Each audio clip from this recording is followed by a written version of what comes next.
இந்த இதழ்கள் அப்படின்ற ஒரு விஷயம் வந்து தொடங்குது, அதுல இருந்து நம்ம பார்க்கிறோம். சரியா? முதல்ல நம்ம வந்து உலக அளவுல இதழியல் அப்படின்ற ஒரு விஷயத்தை தொடங்கி வைக்கிறவர்கள், இதழ்கள் எழுதுறது அப்படின்ற ஒரு விஷயமே எங்க தொடங்குதுன்னா வெனிஸ்ல தான் தொடங்குது. வெனிஸ்ல தான் முதல்ல இதழ்கள் வெளியிடக்கூடிய அந்த பழக்கம்ன்றது வருது. அது வந்து இதுவே 16ஆம் நூற்றாண்டுல இருந்து அந்த இதழ்களை வெளியிடுறாங்க அப்படின்றத பார்க்கிறோம். இந்த இதழ்கள் வளர்றதுக்கு வெளிவரதுக்கு முக்கியமான காரணம் அப்படின்னு நம்ம பார்த்தோம்னா அடிப்படை காரணமே வந்து அச்சுப்பொறி தான்.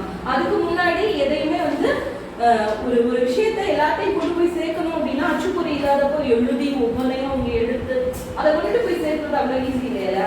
அதனால அப்படி ஒரு பழக்கம்ன்றதே இங்க கிடையாது. அச்சுப்பொறி அப்படின்னு ஒண்ணு வந்ததுக்கு அப்புறம் அதுக்கு முன்னாடி வந்து சில இப்ப நமக்கே பாத்தீங்கன்னா சுதந்திர உணர்வு உருவாக ஆரம்பிச்சதுல இருந்து அச்சுப்பொறி வசதி இல்லாதவங்க கூட கையெழுத்து பிரதிகள் எழுதியிருக்காங்க. அந்த மாதிரி கையெழுத்து பிரதி எழுதுற ஒரு மரபு இருந்திருக்கணும். ஆனா அது வந்து பெருசா வளர்ந்துருக்காது. ஒரு ஊர்ல இருக்கிறவங்க அவங்களுக்கு தோன்ற உணர்வுகளை கையெழுத்து பிரதியா எழுதி அதை எவ்வளவு பிரதி எடுக்க முடியுமோ அவ்வளவு எடுத்து கொடுத்துருப்பாங்க. அந்த மாதிரி தான் இருக்கும். ஒரு அச்சுப்பொறி அப்படின்னு ஒண்ணு வந்ததுக்கு அப்புறம் தான் ஒரு விஷயத்த ஒரு ஒரு ஒரு ஒரு ஒரு தாளை வந்து நிறைய தாள்ல பிரதி எடுக்க முடியுது அப்படிங்கும் பொழுதுதான் அந்த இதழ்கள் ஒரு விஷயம் வந்து வெளியாகிறதே தொடங்குது. அதாப்ப அதுதான் வந்து முக்கியமான அடிப்படை காரணியா இருக்கு பத்திரிகைகள் இதழ்கள் வளர்றதுக்கு அப்படிங்கிறத பார்க்கிறோம். இந்தியாவில் முதல்ல எங்க வந்து இதழ்கள் தொடங்குது, இதழ்கள் எங்க தொடங்குது வர ஆரம்பிக்குது அப்படின்னு பாத்தீங்கன்னா எல்லாத்துக்கும் ஒரே முன்னோடிதான் இந்தியாவுக்கு. அது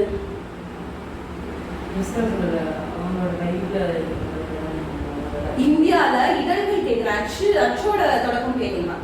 இதழ்கள் பொதுவா இந்தியாவுக்கே வந்து இந்த இலக்கியம் சார்ந்த எல்லாத்தையுமே முன்னோடியா இருக்க ஒரு மாநிலம் ஒரு அந்த மாநிலம் தான் தொடங்கி வைக்கும். அடுத்து நம்ம எல்லாத்தையுமே எதை எடுத்து பார்த்தாலும் அதான் இருக்கும். வங்காளம் நீங்க எதை எடுத்துக்கிட்டாலும் நாவல் எடுத்தாலும் சரி ஒரு கவிதையா எல்லாத்துக்குமே வந்து ஒரு முன்னோடியா இருக்கிறது வங்காளம் தான். அந்த மாதிரி வங்காளத்தை தான் முதல்ல வந்து இதழ்கள் வெளியாக ஆரம்பிச்சிருக்கு. சமாச்சார் தீபம், கௌமுதி பிரபாகர் சமாச்சார் தீபம்,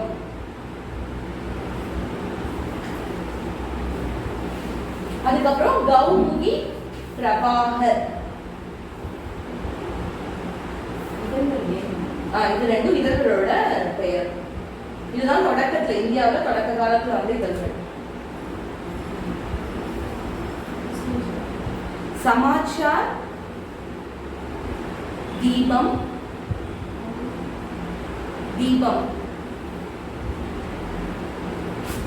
இன்னொன்னு கௌமுதி பிரபாகர் பிரபாகான்னு சொல்லுவாங்க இல்லையா? பிரபாகர் கௌமுதி இந்த ரெண்டும் தான் வந்து தொடக்க கால இதழ்களா இருக்கு அப்படின்றத பார்க்கணும். இந்திய அளவுல வெளிவர தொடக்க கால இதழ்கள். இந்தியாவில ஒட்டுமொத்தமா இது வந்து இந்த எண்ணிக்கை வந்து யார் கொடுக்குறதுனா மதுசா கொடுக்குறது. இன்னைக்கு இது மாறுபடலாம் சரியா? ஆனா அவர் கொடுக்குற எண்ணிக்கை இந்தியாவில ஒட்டுமொத்தமா வெளிவரக்கூடிய இதழ்கள் அப்படின்னு சொல்லக்கூடியது. இதழ்கள்னா எல்லா இதழ்களும் சேர்த்து வார இதழ், மாத இதழ், நாளிதழ் எல்லாம் சேர்த்து 6837 இதழ்கள் 6837 இதழ்கள் வெளிவருது அப்படின்னு சொல்லி மதுசா குறிப்பிட்டிருக்காரு.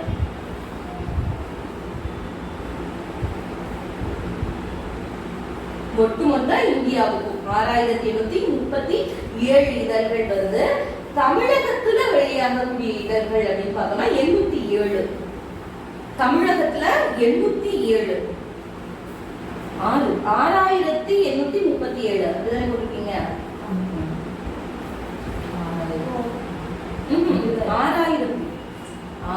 6837 தமிழகத்துல வெளியாகக்கூடிய இதழ்கள் அப்படின்னா 807 இதழ்கள். இதுல தமிழ் மொழியில வரக்கூடியது 451. தமிழ் இல்லாம ஆங்கில இதழ்கள் வரும். சில இடங்கள்ல அந்தந்த வட்டாரம் சார்ந்து ஏதாவது வேறு மொழி பேசுறவங்க அதிகமா இருக்காங்கன்னா அங்க வந்து அந்த மாதிரி இதழ்கள் வரும். பார்டர்ல அந்த மாதிரி இடங்கள்ல.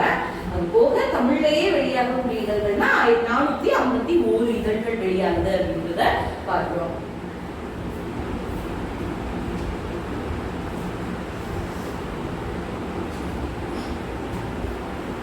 அதுக்கப்புறம் முதல் தமிழ் பத்திரிகை அப்படின்னு பார்த்தோம்னா தமிழ்ல வந்து முதல் இதழ் அப்படின்னு பார்த்தோம்னா தமிழ்ல வந்து 1800 அப்புறம் சரியா 19ஆம் நூற்றாண்டு தொடக்கத்துக்கு அப்புறம் தான் வந்து இதழ்கள் வெளிவர ஆரம்பிக்குது. 1831ஆம் ஆண்டு தமிழ் பத்திரிகைன்னு சொல்றாங்க, தமிழ் பத்திரிகா அப்படின்னு சொல்றாங்க, தமிழ் பத்திரிகா அப்படின்னு சொல்றாங்க. அதுதான் வந்து முதல் இதழாக தமிழ்ல வந்து வெளியாகுது அப்படின்றத பாக்குறோம். இது வந்து சென்னையில இருந்து வருது சரியா, கிறிஸ்தவ பார இதழா இது வெளிவருது அப்படின்றத பார்க்கிறோம். கிறிஸ்தவ சமயம் சார்ந்த ஒரு இதழாக இந்த தமிழ் பத்திரிகா அல்லது தமிழ் பத்திரிகை வெளியாகுது. 1831ஆம் ஆண்டு இது வெளிவருது அப்படின்றத பார்க்கிறோம். அதற்கு அப்புறம் அப்படின்னு பார்த்தோம்னா 1841ஆம் ஆண்டு ஜன ஸ்நேகன் அப்படின்னு சொல்லி ஒரு நூல் வருது. ஜன ஸ்நேகன் இது வந்து எப்படி வருது அப்படின்னா மாதம் இருமுறை வரக்கூடிய இதழா இந்த இதழ் வெளிவருது. ஜனஸ்நேகன் மாசத்துக்கு 2 தடவை வர மாதிரி.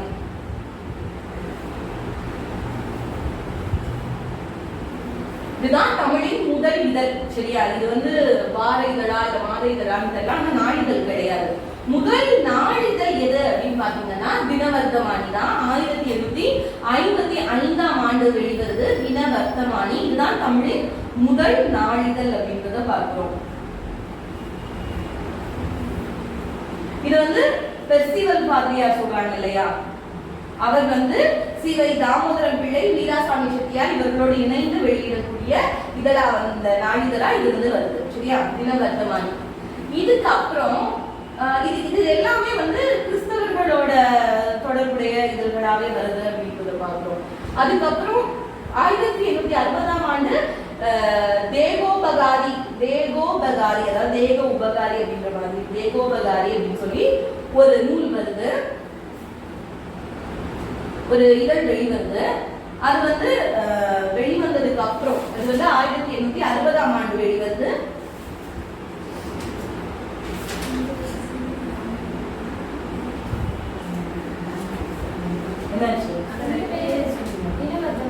தினவர்த்தமானியார் சிவை தாமோதரம் பிள்ளை, பெர்சிவல் பாதிரியார் சிவை தாமோதரம் பிள்ளை, அதுக்கப்புறம் வீராசாமி செட்டியார்.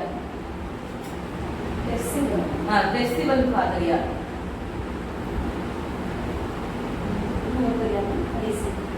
வீராசாமி செட்டியார். அதுக்கப்புறம் 1860ல தேகோபகாரி வருது. அதுக்கப்புறம் முதல்ல ஒரு இந்து சமயத்தை சார்ந்தவர்களால் அந்த அந்த தத்துவங்கள் போதிக்கிறது அப்படின்ற ஒரு அடிப்படையிலேயே உருவாக்கப்பட்ட ஒரு இதழ் அப்படின்னா தத்துவ போதினி விளையாட்டு தத்துவ போதினி. இது வந்து 1864ஆம் ஆண்டு வெளிவருது. 1864ஆம் ஆண்டு தத்துவ போதினி வெளிவருது.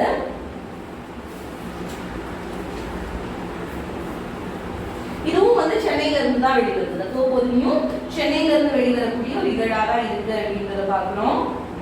இந்த இதழ் பிரம்ம சமாஜம் இருக்கு இல்லையா, பிரம்ம சமாஜத்தால் தொடங்கப்படுது. அதோட அந்த நிதி உதவியோட பிரம்ம சமாஜத்தால் தொடங்கப்படுது. துரைசாமி ஐயங்கார் தான் வந்து தொடங்கி வைத்தவரா இருக்கிறார். தத்துவ போதினி இது வந்து இந்த பொருள்லாம் கொடுக்கணும், இது நடத்தக்கூடியவரா துரைசாமி ஐயங்கார் இருக்காரு சரியா. அதுக்கு பொருள் எல்லாம் தேவைப்படும் இல்லையா, அது பொருள் எல்லாம் கொடுத்து உதவுறது அதுக்கெல்லாம் வந்து அடிப்படையா இருந்தவங்க அப்படின்னா சுப்பராயலு செட்டியார், பொன்னுசாமி தேவர். இவங்க 2 பேர் தான். சுப்பராயலு செட்டியார், பொன்னுசாமி தேவர் இவங்க தான் வந்து 1000 வெண் பொற்காசு அப்படின்னு சொன்னாங்க. பொற்காசு கொடுத்து அந்த நிதி அடிப்படையில தான் வந்து இந்த இதழ் வந்து நடத்தப்படுது அப்படின்றத பாக்குறோம்.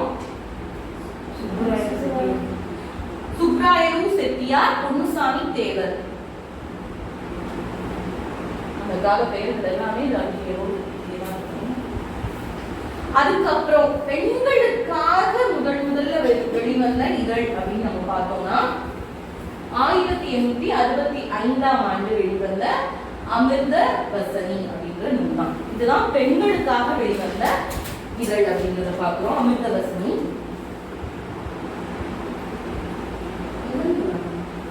முதல் இதழ்.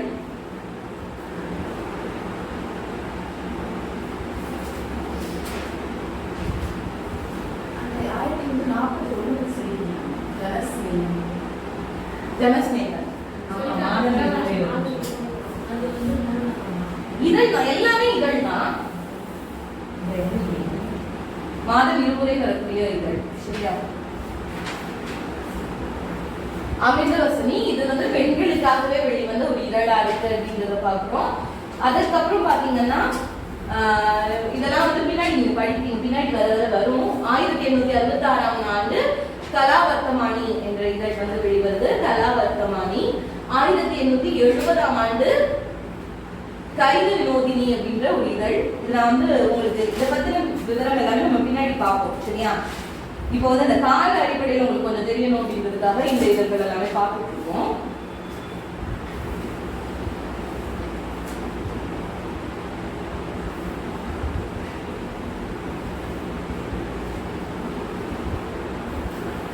அதுக்கப்புறமா பாத்தீங்கன்னா 1877ஆம் ஆண்டு சித்தாந்த சங்கிரகம் அப்படின்ற ஒரு நூல் வெளிவருது, ஒரு இதழ் வெளிவருது.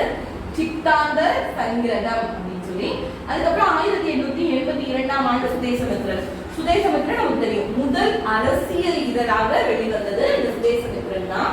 அரசியல் பேசுவதற்காகவே வந்தது. இது வந்து வார இதழாக வந்தது அப்படின்றத பாக்குறோம்.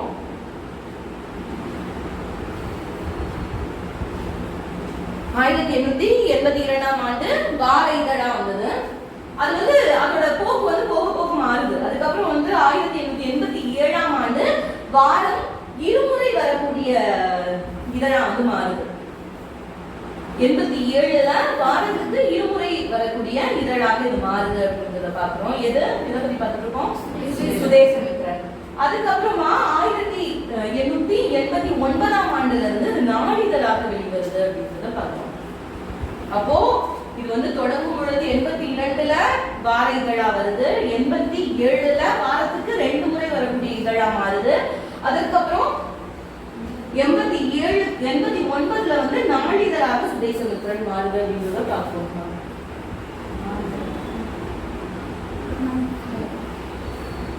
இப்படி கூட வந்து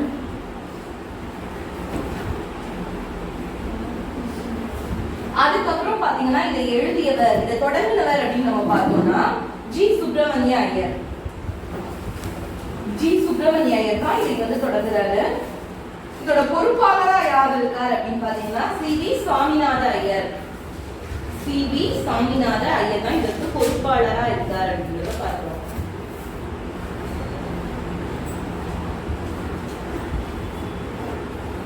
தொடங்கினவர் ஜி சுப்பிரமணிய ஐயர். இதற்கு பொறுப்பாளர், தொடக்க காலத்துல பொறுப்பாளராக இருந்தவர் சி.வி. சுவாமிநாத ஐயர். அதுக்கப்புறம் இது வந்து 1915ல இருந்து 28 வரைக்கும் ஏ ரங்கசாமி என்பவர் வந்து இதற்கு பொறுப்பாளராக இருக்கார். அவரோட காலத்துக்கு அப்புறம் ரங்கசாமி 1915ல இருந்து 28 வரை ரங்கசாமி அப்படின்றவர் வந்து இதற்கு பொறுப்பாளராக இருக்காரு சுதேசமித்திரனுக்கு. அதுக்கப்புறம் 1928ல இருந்து 62 வரைக்கும் இருக்கக்கூடிய காலத்துல சி.ஆர். சீனிவாசன் இதற்கு வந்து பொறுப்பாளராக இருக்காரு. சி.ஆர். சீனிவாசன் பொறுப்பாளராக இருக்காரு அப்படின்றத பார்க்கிறோம். சுதேசமித்திரன் பார்த்துட்டு இருக்கோம், மற்றதெல்லாம் அப்புறம் எழுதிக்கோங்க. சீனிவாசன்.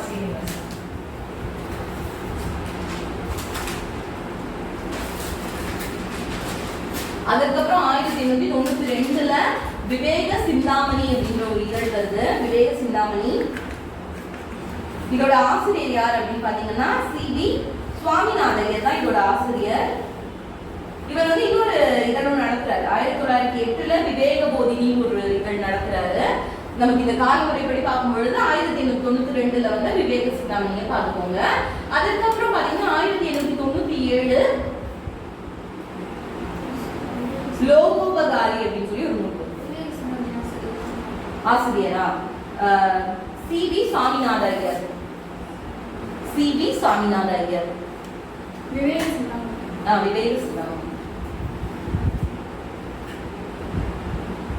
அதுக்கப்புறம் 1897ல லோகோபகாரி அப்படின்னு சொல்லி ஒரு இதழ் வருது. அதுக்கப்புறம் பார்த்தோம் அப்படின்னா இவர் தான் சுதேசமித்திரனுக்கு முதல்ல பொறுப்பாளராக, ஆமா பொறுப்பாளராக இருக்கக்கூடிய இருப்பான்.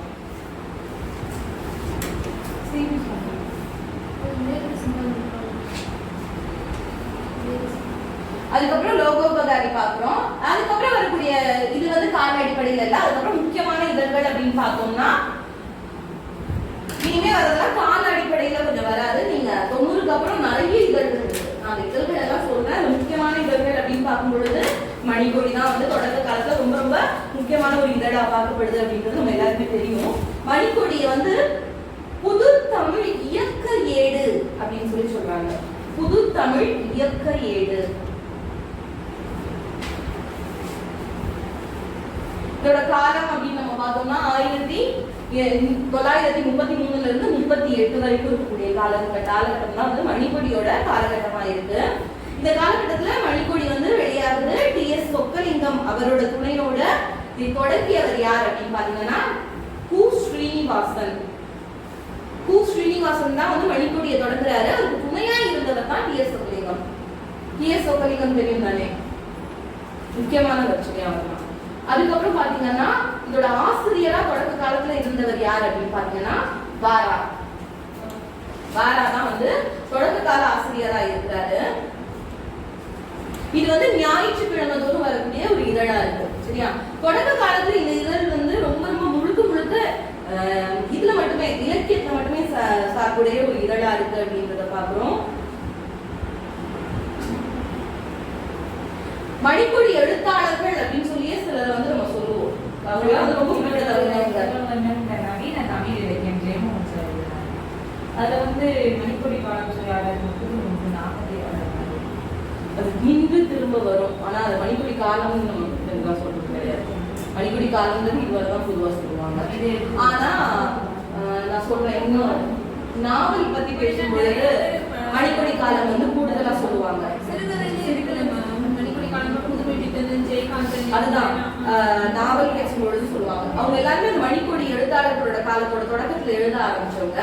அந்த ஒரு பரம்பரையே வந்து இப்போ பாரதி பரம்பரை, பாரதிதாசன் பரம்பரை சொல்ற மாதிரியாக சொல்றதுதான். இது வந்து 38ல நின்று திரும்ப தொடங்கும். தொடங்கினாலும் ரொம்ப நாள் வராது, கொஞ்ச நாளே நின்றுடும். நான் அந்த ஆண்டு மட்டும் தனியா சொல்றேன். கொஞ்ச நாளே இது திரும்ப நின்றுடும். இந்த காலம் தான் வந்து ரொம்ப வீரியமா இருந்த காலகட்டம் மணிக்கொடி. அதுல வந்து எழுதிய ஆசிரியர்கள் அப்படின்னு நம்ம பார்த்தோம்னா வாரா, டி.எஸ். ராமையா, புதுமை பித்தன், பூபாரா,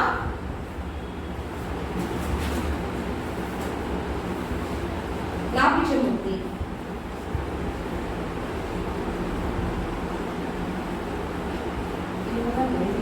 இதுல எல்லாம் இவங்க எல்லாமே வந்து மணிக்கொடி எழுத்தாளர்களா பார்க்கப்படுறவங்க.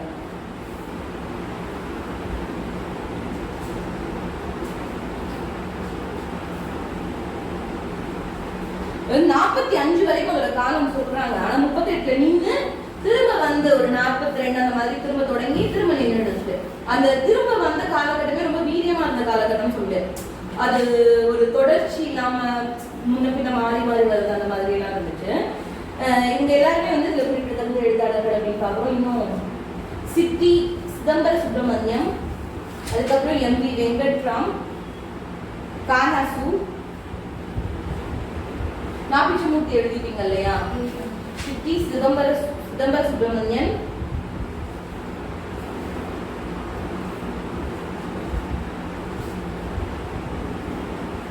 எம்.வி. வெங்கட்ராம்,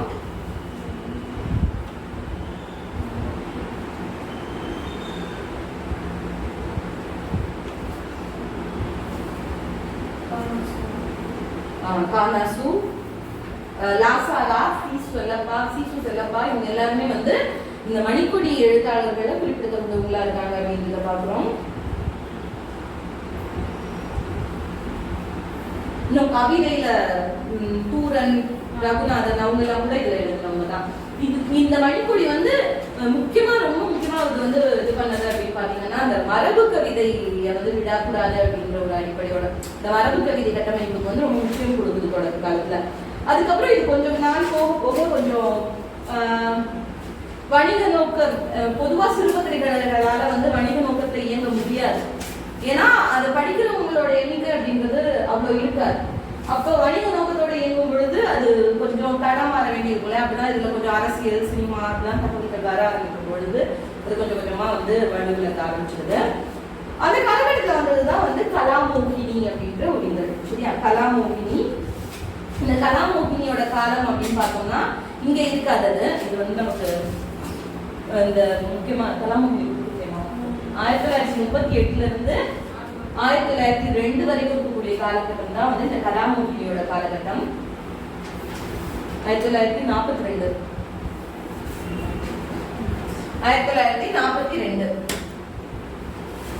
அதுதான் வந்து கலாமோகினியோட காலகட்டம். 1938 இருந்து 1942 தான் கலாமோகினியோட காலகட்டம் அப்படின்றத பார்க்கிறோம்.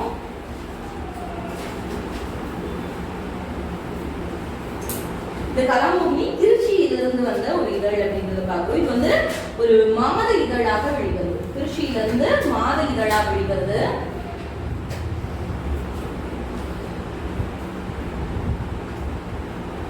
இதுல வந்து முழுக்க முழுக்க இலக்கியம் தான். அரசியல் வந்து கொஞ்சம் கூட கலக்காம இது வந்து வெளியிடப்படுது.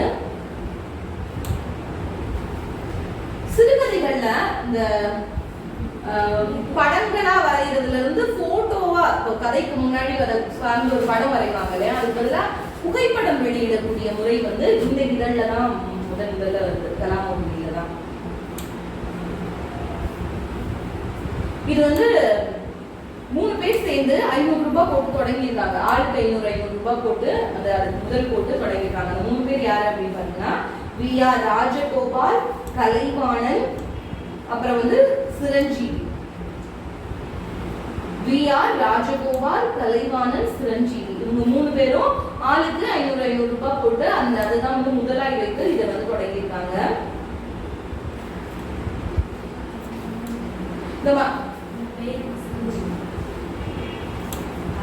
வி.ஆர். ராஜகோபால், கலைவாணன், சிரஞ்சீவி.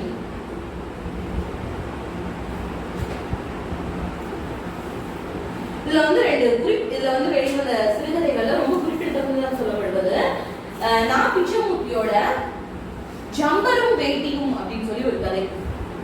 ஜம்பரும் வேட்டியும். அதுக்கப்புறம் இன்னொரு கதை சொல்றேன், யாரோட சொல்லுங்க. சிறிது வெளிச்சம், பூப்பாராவோடது. இந்த ரெண்டுமே வந்து இந்த இதழ்ல வெளிவந்த குறிப்பிட்ட எழுத்துக்களா இருக்கு. இந்த மணிக்கொடி மறுமலர்ச்சி எழுத்தாளர்கள் அப்படின்னு சொல்றாங்க. அந்த மணிக்கொடியில எழுத தொடங்கக்கூடிய அந்த மறுமலர்ச்சி ஏற்படுத்தக்கூடிய எழுத்தாளர்கள் வந்து இதுல எழுத ஆரம்பிக்கிறாங்க. நிறைய பேர் மணிக்கொடி காலத்துக்கு அப்புறம் இதுல வந்து எழுத ஆரம்பிக்கிறாங்க அப்படின்றத பார்க்கணும். பூப்பாராவோட சிறிது வெளிச்சம். இது வந்து மணிக்கொடி காலம் மாதிரி கலாமோகினி காலம் அப்படின்னு இதை குறிப்பிடலாம் அப்படின்னு சொல்றாங்க. ஆனா அப்படி அது வந்து பெருசா வளரல அப்படின்றது நமக்கு தெரியும். அந்த அளவுக்கு வந்து கொடுக்கப்படல. ஆனா அப்படி ஒரு பார்வை இருந்திருக்கு அப்படின்றத பார்க்கிறோம். அதுக்கப்புறம் குறிப்பிடத்தகுந்த இதழ் அப்படின்னு பார்த்தோம்னா பொன்னி. பொன்னி 1947ஆம் ஆண்டு வெளிவருது. 1947 பொன்னி. இது வந்து புதுக்கோட்டையிலிருந்து வெளிவருது.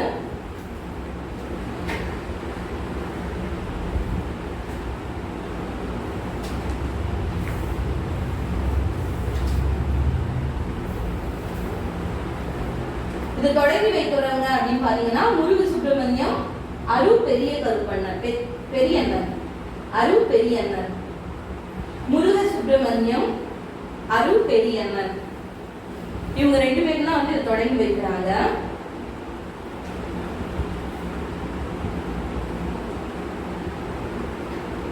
தொடக்கத்துல மாத இதழா வெளிவரக்கூடிய இது 50க்கு அப்புறம் 1950க்கு அப்புறமா மாதத்துக்கு 2 முறை வரக்கூடிய இதழா வெளிவருது. 52 வரைக்கும் வருது. 52க்கு அப்புறம் நின்னுடுது. 1947ல இருந்து 52 வரைக்கும் இருக்கு. 5 வருடங்கள் வந்து இது வெளிவந்திருக்கு அப்படின்றத பாக்குறோம். இதுல குறிப்பிடத்தகுந்த எழுத்தாளர்கள் அப்படின்னு பார்த்தோம்னா இது வந்து ஒரு அடிப்படையில ஒரு பாரதிதாசனுடைய துதிப்பாடக்கூடிய இதழ்னே சொல்லலாம். பாரதிதாசன் பரம்பரை கவிஞர்களை வந்து முன்னிறுத்தி எழுதக்கூடியதா இருக்கு. ரொம்ப ரொம்ப பாரதிதாசனுக்கு முக்கியத்துவம் கொடுக்கக்கூடிய ஒரு இதழா இருக்கு அப்படின்றத பார்க்கணும். இதோட மைய நோக்கமே பாரதிதாசனோட புகழை பாடுவதாதான் இருக்கு அப்படின்னு. அப்படி மு. அண்ணாமலை, சாமி பழனியப்பன், மு. அண்ணாமலை, சாமி பழனியப்பன், நாச்சியப்பன்,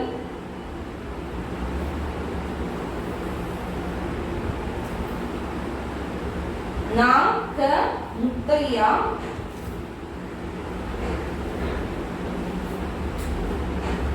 அதுக்கப்புறம் முடியரசன்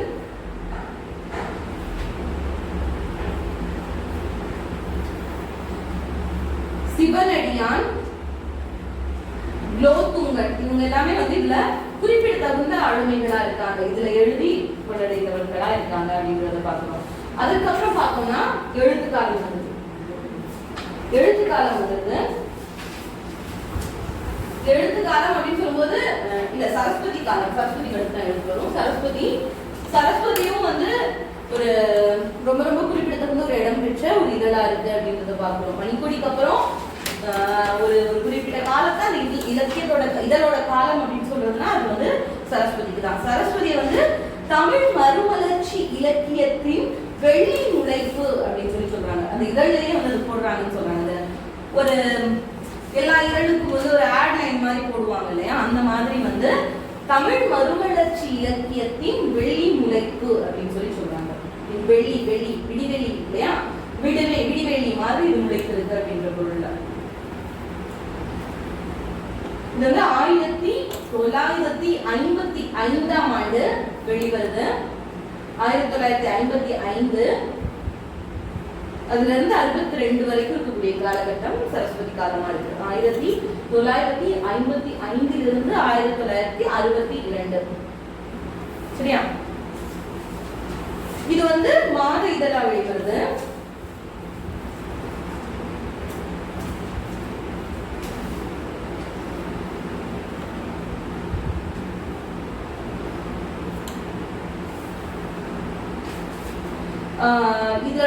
இதுல தொடங்கியவர்கள் அப்படின்னு பார்த்தோம்னா PS Ramaiah AK Ramachandran PS Ramaiah AK Ramachandran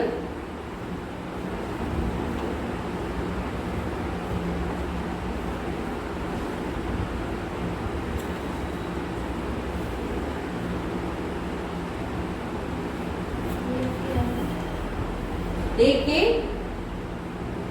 Ramachandran இதோட ஆசிரியர்களா இருந்தவர்கள் இந்த சரஸ்வதியில ஆசிரியர்களா இருந்தவர்கள் அப்படின்னு நம்ம பார்த்தோம்னா விஜயபாஸ்கரன் கோவை விஜயபாஸ்கரன் சொல்றாங்க அது வந்து இந்த தொடக்க காலத்துல இந்த ஆசிரியர்கள்ல குறிப்பிடத்தகுந்தவரா கோவை விஜயபாஸ்கரன் குறிப்பிடப்படுறாரு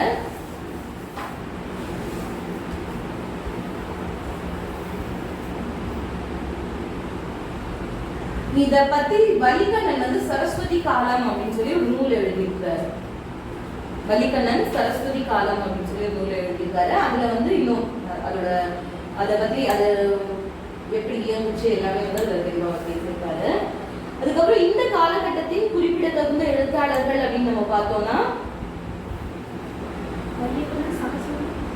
சரஸ்வதி காலம்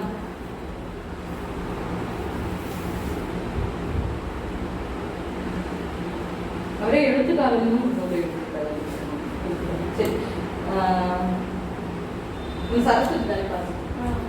சரஸ்வதியில வந்து வலிகண்ணன் வந்து ஒரு நூல் எழுதியிருக்காரு அப்படின்றத பாக்குறோம் சரஸ்வதி காலம் சொல்லி சரஸ்வதி அவரே வந்து எழுத்து காலம் அப்படின்னு சொல்லி ஒரு நூல் எழுதியிருக்காரு அதுல எழுத்து பத்தியும் பேசுறாரு நம்ம எழுத்து பத்தி பார்க்கலாம் எழுத்தோட காலகட்டம் அப்படின்னு பார்த்தோம்னா எழுத்து வந்து 1951ஆம் ஆண்டு தொடங்குது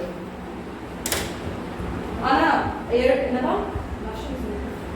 ஜனவரி மாதம் 1951ஆம் ஆண்டு எழுத்து வந்து தோணுது 58 அப்படின்னு சொல்றாங்க மதுசா 58 குறிப்பிடுறாரு ஆனா எழுத்து காலத்துல அது வந்து 51 போடப்பட்டிருக்கு 59 ஜனவரின்னு சொல்லி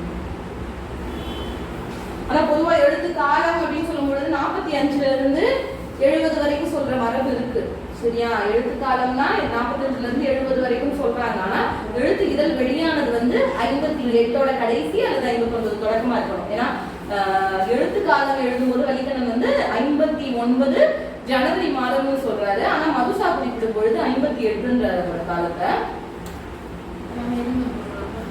59ன்றது கரெக்ட் தான் சரிதான் ஆனா நீங்க விடைய பார்த்துக்கோங்க சரியா ரெண்டும் கொடுக்க மாட்டாங்க கட்டாயமா 9 அல்லது 58 இருக்கும் 59 அதுதான் 58 59ன்னு சொல்லி எழுத்து காலத்துல குறிப்பிடப்படுது. 58ன்றது வந்து மதுசா விமலானந்தர் இலக்கிய வரலாறுல குறிப்பிட்டார். இது வந்து சீசு செல்லப்பா நடத்திய ஒரு இதழ், மாத இதழா வெளிவருது.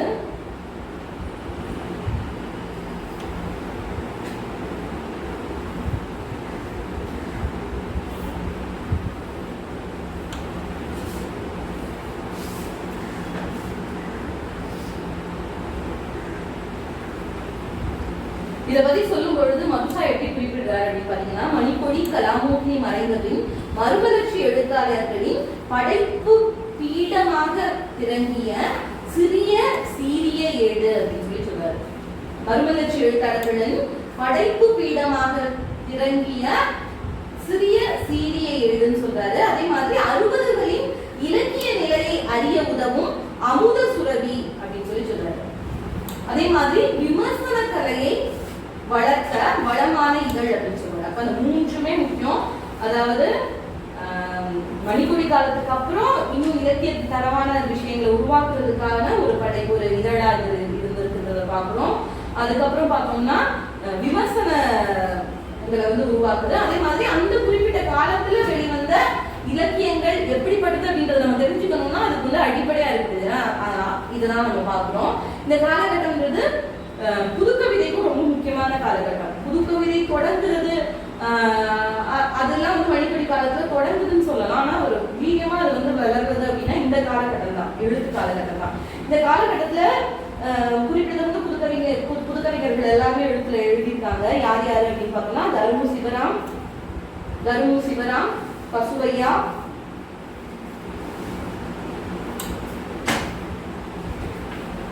ஞானக்கூத்தன்,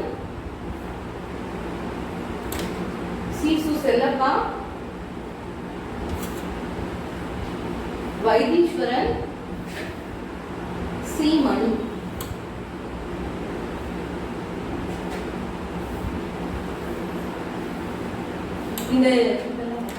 இவங்கெல்லாம் வந்து இதுல எழுதுனா புதுக்கவிதை எழுத்தாளர்கள். இவங்க எல்லாருமே வந்து எழுத்து கவிஞர்கள் அப்படின்னு தான் அழைக்கப்படுறாங்க. இப்போ மணிக்கொடியில பார்த்தோம் இல்லையா, மணிக்கொடிக்கான கவிஞர்கள், மணிக்கொடிக்கான எழுத்தாளர்கள் பார்த்தோம் இல்லையா, அது மாதிரி எழுத்து எழுத்தாளர்கள் அல்லது எழுத்து கவிஞர்கள் தான் இவங்களை சொல்லுவாங்க. அந்த ஒரு குறிப்பிட்ட காலம் வந்து இதனோடு சேர்த்தே அந்த படைப்பாளர்கள் பார்க்கப்பட்ட காலம். அவங்க எல்லாரும் அவ்வளவுதான் எழுதுவாங்க, வேற இதழ்கள் அங்கங்க எழுதுவாங்க. ஆனா இந்த இதழுக்குன்னே எழுதக்கூடியவர்கள் அவங்க இருப்பாங்க. அந்த மாதிரி இது வந்து சீசு செல்லப்பா வந்து ரொம்ப, அதாவது தன்னோட சொத்தெல்லாம் இழந்தாருன்னு சொல்லுவாங்க. இதுக்காக எல்லாத்தையும் தன்னோட வருமானம் எல்லாத்தையும் போட்டு இந்த இதழை நடத்தினார், எழுத நடத்தினார். புதுக்கவிதையை வளர்க்கிறதுக்காகவே அவர் வந்து அவ்வளவு முயற்சிகள் எடுத்தாருன்னு சொல்லுவாங்க. அதனால வந்து நிறைய கவிதைகளை வெளியிடக்கூடியதா எழுத்து இருக்கு. புதுக்கவிதை அப்படின்னு பார்க்கும்பொழுது எழுத்தை தவிர்த்துட்டு நம்ம யோசிக்க முடியாது. அந்த அளவுக்கு வந்து எழுத்து ரொம்ப முக்கியமான புதுக்கவிதை காலகட்டத்துல. ஆனா இதோட பொருண்மை அப்படின்னு பார்த்தோம்னா நிறைய வந்து பாலியல் சார்ந்த விஷயங்களை பேசக்கூடியதா இருக்கு அப்படின்றது ஒரு பக்கம். அதை குறை சொல்லக்கூடிய உங்களோட பார்வையா இருக்கு. ரொம்ப ரொம்ப பாலியல் சார்ந்த விஷயங்களை பேசுது. இன்னொன்று வந்து ஒரு மாதிரி கண்ணை கட்டுற மாதிரி இருக்கு அந்த கவிதைகள். ரொம்ப இருமையா ரொம்ப ரொம்ப ஆழமான விஷயங்களை பேசுறதா அந்த மாதிரி இருக்கு அப்படின்னு சொல்லி கொஞ்சம் கொச்சைத்தனம் மிகுந்ததா இருக்கு அப்படின்னு சொல்லி சொல்றாங்க. பூ அழகிரிசாமி சொல்லும் போது, நான் பார்த்த புது கவிதைகளை எழுதியவர்களுக்கு கவிதையை பற்றி மட்டுமல்ல பொதுவாக இலக்கியத்தை பற்றி கூட தெரியாது என்பேன். இவர்களை திருத்த முயல்வதே வீண் வேலை அப்படின்னு சொல்றாரு. அவர் சொல்லக்கூடியது இந்த எழுத்தாளர்களை பத்தி தான் சொல்றாரு, எழுத்துல எழுதக்கூடிய கவிஞர்களை பத்தி தான் சொல்றாரு அப்படின்றத பாக்குறோம். இதுதான் வந்து எழுத்து காலம் அப்படின்னு சொல்லி பாக்குறோம். எழுத்து காலத்துக்கு அப்புறம் வெளிவந்த இதழ் அப்படின்னு பாக்கலாம். இது மொத்தம் எத்தனை இதழ்கள் வெளிவந்திருக்கு அப்படின்னு பாத்தீங்கன்னா 119 எடிஷன்ஸ் வந்து 119 இதழ்கள் வந்து வெளிவந்திருக்கு. அதோட நின்றுது.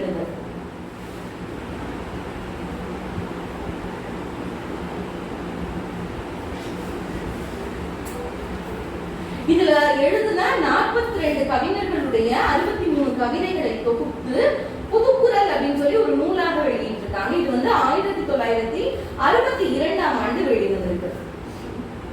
1962ஆம் ஆண்டு இந்த புதுக்குறள் வெளியாயிருக்கு. இது வந்து எழுத்துல எழுதுன 24 கவிஞர்களுடைய 63 கவிதைகளை தொகுத்து உருவாக்கப்பட்ட நூல் அப்படின்றத பார்க்கலாம். 63 கவிதைகள். வெளியான ஆண்டு 1962. 63 கவிதைகள். 24 எழுத்தாளர்களோட கவிதைகள். அதுக்கப்புறம் அப்படின்னு பார்த்தோம்னா சுதந்திர சங்கு. சுதந்திர சங்கு 1932 இருந்து 33 இது எதுவுமே கால முறைப்படி இருக்காது, ஒரு முக்கியத்துவ அடிப்படையில தான் இருக்கும். சரியா? நீங்க இதை ஆடலா மனசுல வச்சுக்காதீங்க.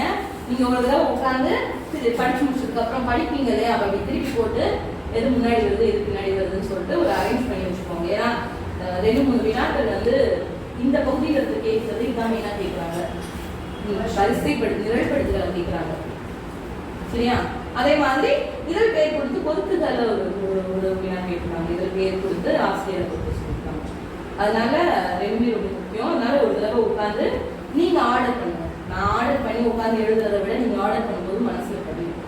சரியா? ஏன்னா இன்னும் பின்னாடிலாம் போனா நிறைய மாத இதழ்கள் வார இதழ்கள்லாம் வரும் பொழுது கொஞ்சம் உங்களுக்கு இதா இருக்கும். நீங்க உட்காந்து பார்த்துட்டு நீங்க எப்படி பிடிக்கணும்னா எழுதுறதுக்கு ரொம்ப ஈஸியான ட்ரிக்னா தனித்தனி தாள்களை வச்சுக்கோங்க. 800களில் வந்தது அப்படின்னா இவ்வளோதான். 800களில் வந்து ரொம்ப குறைவாக தான் இருக்கும்.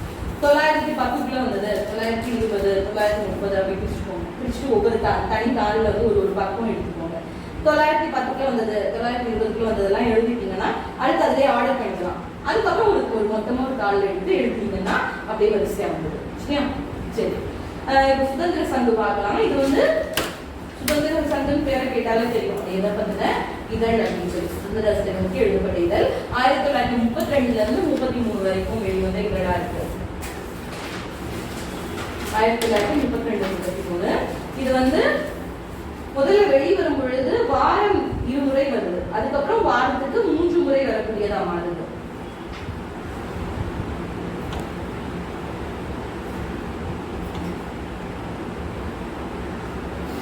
இதோட அடிப்படையே வந்து காந்தியத்தை சாதாரண சாமானிய மக்கள்கிட்ட கொண்டு போய் சேர்க்கணும் அப்படிங்கிறதுக்காக எடுக்கப்பட்ட ஒரு முயற்சி தான் இந்த இதழே. அதனால இது ரொம்ப குறைவான விலைக்கு கொடுத்துருக்காங்க. காலனா ஒரு பத்திரிகை அப்படின்னு சொல்லி கொடுத்துருக்காங்க.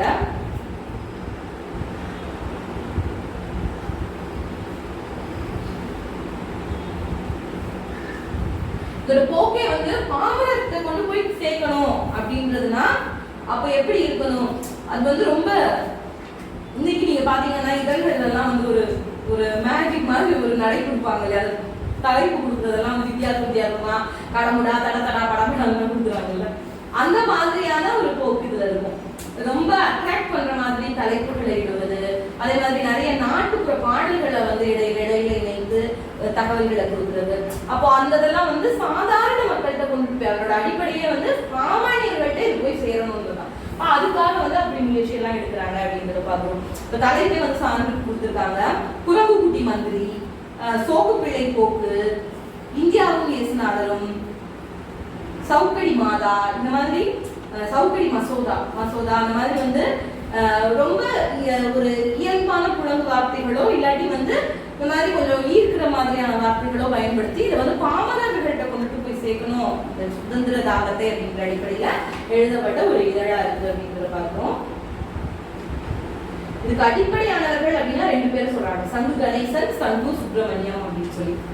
சங்கு கணேசன், சங்கு சுப்பிரமணியம்.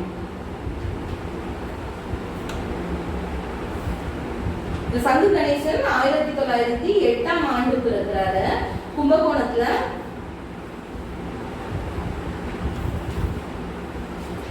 அதே மாதிரி சங்கு சுப்பிரமணியம் 1905ஆம் ஆண்டு பிறந்தவர். தேரழுந்தூர் அப்படின்ற ஊர்ல பிறக்கிறாரு.